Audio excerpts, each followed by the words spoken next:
Talk about the NDC's presidential primaries just gone by.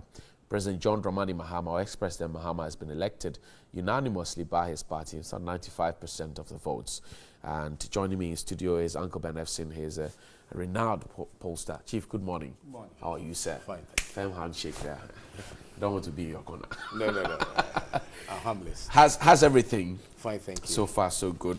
The predictions that you had over, ahead of the elections, you predicted some 65% or so. Above 65%. Above 65%. Yeah. Then it turned out to be 95%. Were you surprised? I'm sure Mama himself will be surprised at 95. I'm sure they were targeting about 80. We were able to get the figure of 65 by looking at the voting pattern at the national elections. Okay. Elections of national officers. That had about 8,700 delegates. Now, let me say the gang of six, the other six apart from Muhammad, they came together to support Hudu Yahaya. Now, the game plan was that if Hudu had won, they would have used John's regionalism against him. The plan was, Haruna Idrisu, minority leaders from the north. Okay.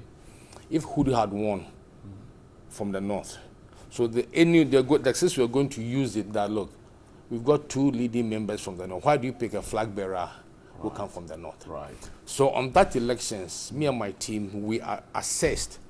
We are looking out for the strength of the six, because it's easier to campaign focused within 8,700 delegates than 280,000 plus. Absolutely. Hudu got 21.7%. So that then tells you that even within 8,700, the maximum strength of the six wasn't going to exceed 80. But wasn't going to exceed 30%. 30%, okay. Now we average John's support for certain positions, like the general secretaryship, deputy general secretaryship, national organizer, and then Mahama Camp supported Pusampofu first. And halfway through, they backtracked and supported Janabodakwi. So when we average those that Mahama Camp supported, those are about 65, 68%. Okay. So that's how we got. That's how you got it. Yes. The figures. Let's look at the regional dynamics. How the regions voted. We'll start off with Ashanti region, for example. John Mahama got some 32,664 votes, representing 95.2%. All the others, they're getting 1%, 0.76, 0.29, 0.24. It doesn't come any close. And thinking of the fact that the Ashanti is not a stronghold of the NDC, do you think they're gaining ground in there by this? First, before anybody wins the elections in this country, you must win 3.5 swing ranges. I say half because Brownfo is now uncertain, but you must win Greater Accra, Western Central. Okay. Now, before the NDC can win, they must get at least 30% in the Ashanti region. Okay. For the MPP, if they win the 3 swing regions, okay, and they are able to suppress the NDC in Ashanti to below 22, 25, they will win. Now, the votes in Volta were significant. As a party and as a presidential candidate, when you get your own backyard being apathetic, you are dead in water. You must get your backyard, your background, your support base to come out and vote. They were apathetic in 2016. Yes, they were. But why is the story changing now? I'm writing my 6th book, so I'll be able to share with you exclusively some of the things I found out. Most grateful. For example, you don't go and campaign in Ho. Tell them you do a market for them, and you take billboards of markets you've done in Kumasi. They'll be offended. People forget that in presidential elections, you deciding to fold your arms. I won't vote for Johnny. Okay. You are letting the cameraman get 1 vote. So there's a lot of things. And people say that, voter region.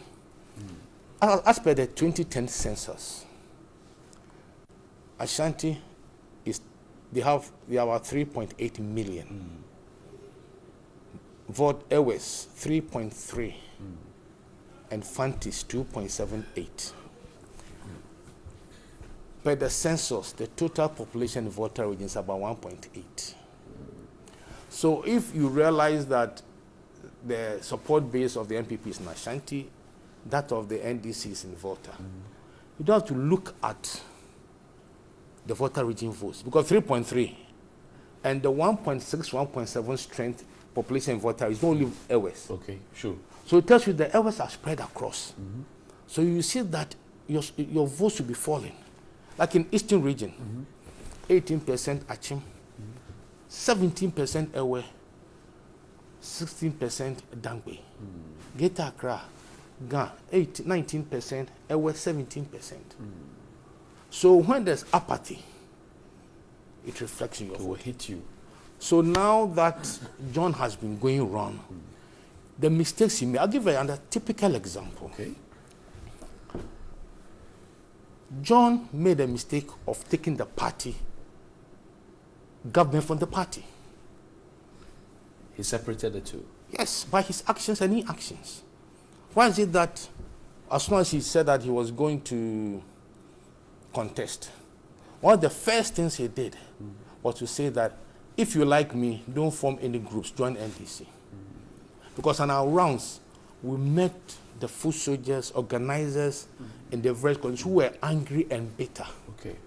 That whilst we needed money to buy motorbikes, bicycles for outreach in the rural areas, we were denied that. Mahama as president is getting to a particular area, then you get youth for Mahama, boys for Mahama with I-10s. They descend on the place for 2-3 days and they move. If I was the organizer, will you do any work? You wouldn't. So in interacting with the grassroots face to face, you realize that this was some of the bitterness. So saying that there should no such groups is another important step. Right. Interesting. Let's look at the figures one more time. The other candidates, the Gang of Six, got just around 5% of the votes. Can Mr. Mahama then decide that, look, I want to leave them behind because all their votes put together is insignificant if I want to chart a course for 2020? Or should he drag them along? What should be the plan? Shall I be blunt with you? Tell me. If I'm Mahama, I won't take any of the six as my running mate. You give them work to do. Why not? Why wouldn't you give them? They are qualified. First and foremost, there might be, I don't know, maybe most of your viewers were young then. From the problem between Esperance and the late Aka, it is suicidal for a party to force somebody to be a candidate's running mate. Now, if the six of them collectively planned against you, you can give them work to do in mobilizing, but it will be suicidal. First and foremost, Mama's running mate must be from the Akan ethnic group. You can't have two minorities on a ticket. That's supposed to be the plan. Yes, I mean, why do you go and pick two minorities? Have you realized the MPP will never pick a running mate, but unless the person is from one of them three northern regions and it's a Muslim. Northern region, you are from minority ethnic group. Okay. So you pick, they don't have a choice, they have to pick. That is why the attempt to let Abu Dhabi lose so that somebody from Volta region is picked. It's not because Volta region is a safe place that you cannot pick, but it might be from the broad Akan ethnic group, which make about 49.5% of the population. So yes, John can bring them on board, and from experience, but if somebody says that, oh, pick one of the losing candidates as running mate, it will be they have conceded. They have written statements saying we are fighting with you together for 2020. Yes, he can give them work to do. I mean, definitely between 9 and 2 years, I mean, there's a lot of things that they will need to do. But I would disagree that pick one of the three or... Joshua Labi is a respected professor. He transformed IPS to make it UPSA. Ekos Pio Gabra, fantastic Minister of Trade and Industry. I mean, somewhat like... Look at their credentials.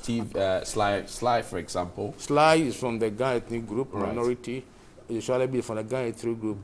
Pio Gabra, he called Mama Timbi indirectly. Because he told the late Professor Mose that, look, you've taken Timbi people. Now, Mama was picked by Mose to be a running mate. So if John is Timbi, can you Timbi work with Timbi person? I mean, Guzi shot himself in the foot. You know, if somebody's about 30 years now, and they remember, we don't remember Guzi. Right. If you are 30 years, in 2000 you were 11 years. Right. Don't you refer, Guzi was the one when Rawlings, through his support behind Professor Mons, got angry and formed Reform Party, right, which created, was part of the reason why the NDC lost in 2000. So yes, you can give them roles to play. I mean, Guzi clearly, from the votes he got, you can see that he still has roots with the cadre system. Those who are cadre, that is those in their late 40s and 50s. Look at everybody's strength and give him work to do, definitely. Because, I mean, the massive endorsements will shut down anybody within the party who want to create problems. These are former appointees of, largely former appointees of ex-President Mahama, who decided to contest him. Some have said that this is democracy. They all have the right to contest. But some say it sends a wrong signal out there about the personality of Mr. Mahama and his style of leadership in the past, even though his achievements have been touted in the last campaign. Some say, well, this is it.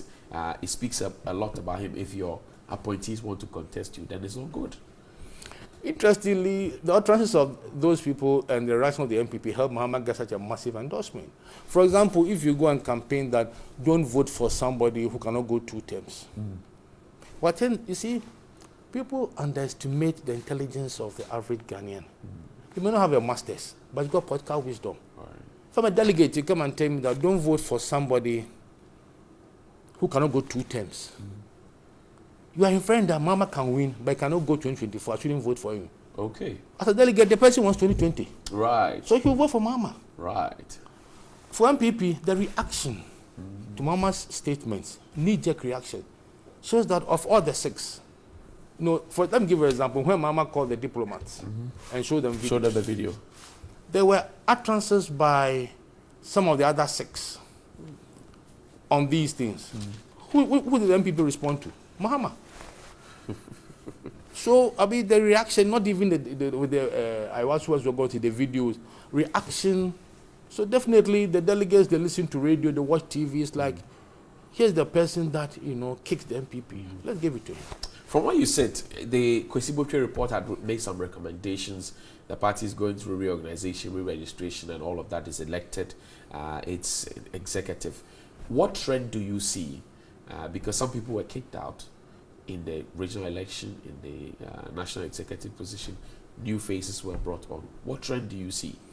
Now Mr. Mahama sits at the top. I think that having interacted after the Kwesi report, okay, it's almost like some of the things that he's saying. It's almost, don't think he has to unify the party. Okay. You know, for MPP NDC, the NDC's problems of unification will be a bit more difficult. In the MPP, you either with Kufuor faction or Akufo-Addo faction. Okay. The NDC, there are 3 factions. Mahama, Mons, Rawlings. Okay. And if you have 3 kids, for example, at any given time, even sharing of sweets, or you get 2 going against 1. What is the strength of the Mahama faction in the face of the Mills and the Rawlings faction, comparatively? Oh, there are a lot of people who are aloof, and they want to wait and see. Okay. Now, there's been this talk, the allegation that, look, maybe the former president felt that, look, he should be aloof so that maybe if MPP, NDC loses, the party will come back to him. That has backfired big time. It didn't work for them in 2016, or it worked against them in 2016. No, I mean, not that you work against NDC. I mean, just be passive. I'm saying that backbench approach from ex-president Rawlings in 2016 worked against the party. Yes. Some say contributed to the defeat yes. that they had. Subsequently, the party has gone to see him. I mean, yeah, they've gone to see him, and the reaction of the MPP towards Rawlings has not helped Rawlings in the eyes of those who felt that he had been let off the campaign. I mean, if Akufo-Addo on his concession speech, that Friday was declared the winner. And these are people, these were reactions from the people who gave our research team.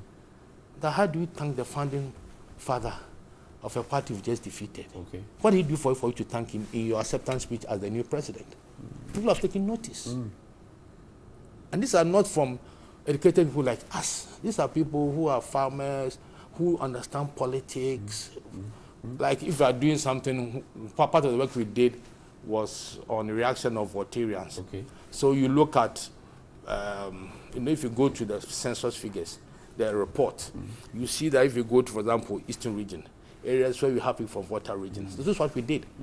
And you can see that, yes, they did involve Rawlings, they sidelined him, whether you like to lead the party, but they could get, so what the Rawlings do that Akufo-Addo would thank him on assuming office as president, and then in the aftermath, the party, they know that they should fight until just truth. Right.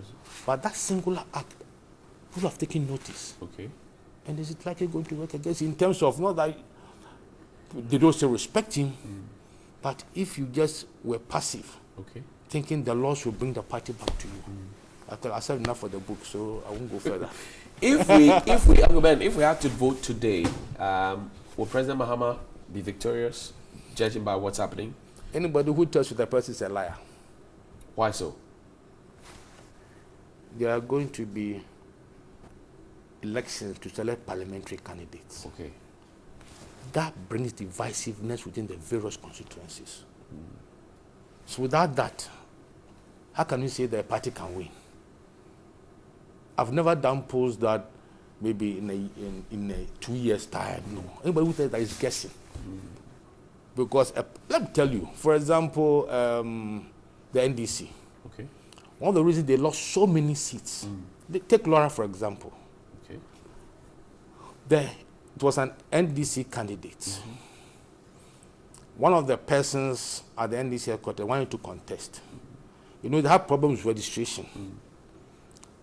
The person disenfranchised the MP's family from the list of voters.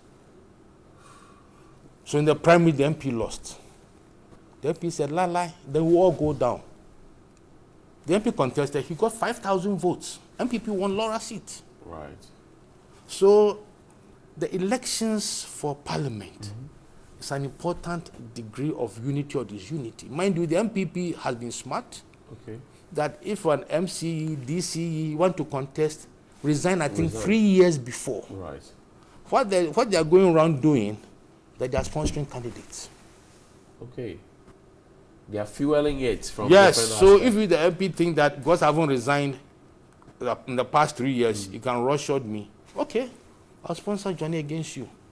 So in the aftermath, you are going to get people being angry, and what they will do is that, look, if you go independent, okay, you are sacked from the party. But they'll make sure that people don't turn out to vote. I see. Uncle Ben, thank you very much for your time. When is the book out? Maybe in 6 weeks. The interesting things you told me now. These are only because for the first time I'm doing 2016, how people vote 2020, and 2 years of MPP rule. Wow, interesting book. What's it called? 2016 elections and 2 years of MPP rule. 6 weeks. Keep the date in mind, and we will go there to the launch and bring you all the reviews later. But thank you very much to Uncle Ben Ephson. Most grateful. He's a pollster, and he's been sharing thoughts with us. You can always join us on our WhatsApp pages and share your thoughts as well.